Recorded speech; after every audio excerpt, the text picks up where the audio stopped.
So, ayan mga kadada, good evening sa inyo. Bali si Puti po, dadaling ko na siya bukas. Kasi bored na siya dito.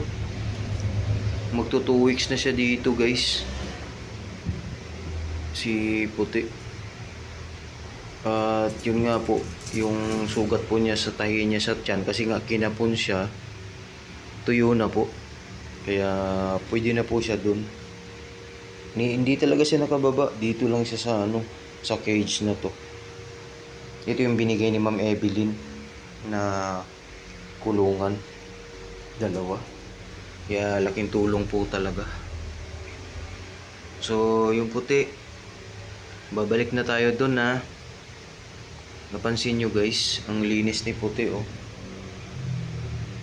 Ganado siyang kumain, tapos naka-vitamins po to. At yun nga, yung sa tiyan niya, tingnan nyo po.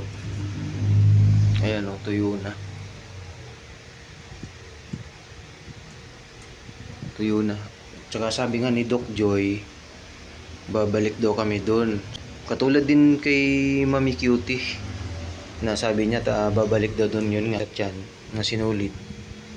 Pero hindi na kailangan bumalik kasi gawa nung panay niya dila, siguro natatanggal. Dinidilaan niya yung tiyan niya, siguro yung sinulit na wawash out.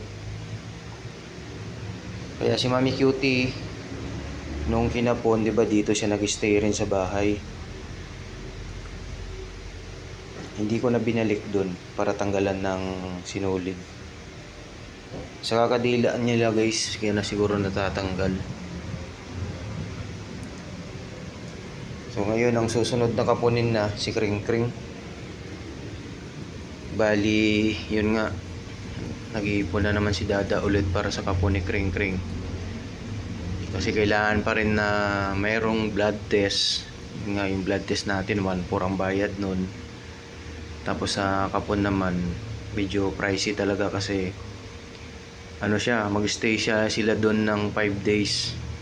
Yung gamot, yung antibiotic, tsaka yung dextrose. Doon po iiwan. Katulad kay Puti, iniwan din siya ng 5 days doon. 5 to 6 days. Si Kring Kring ganun din ang gagawin. Mag-stay siya doon ng kundi 5 o 6 na araw. Kaya yun nga, siguro by Saturday, kasi schedule ni Kring Kring doon na siya dadalhin Sabado.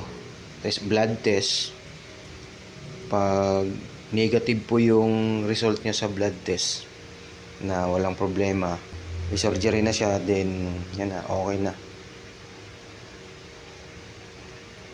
Yun po ang magiging gagawin kay Kring Kring.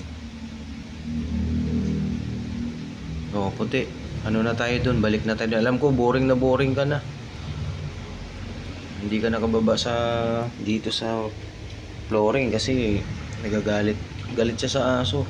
Nasa kay Blue rin, inaaway ni Blue. Ano ka lang, bukas ng umaga kasi opening ako bukas, dadalhin ko na siya pagpasok ko sa trabaho.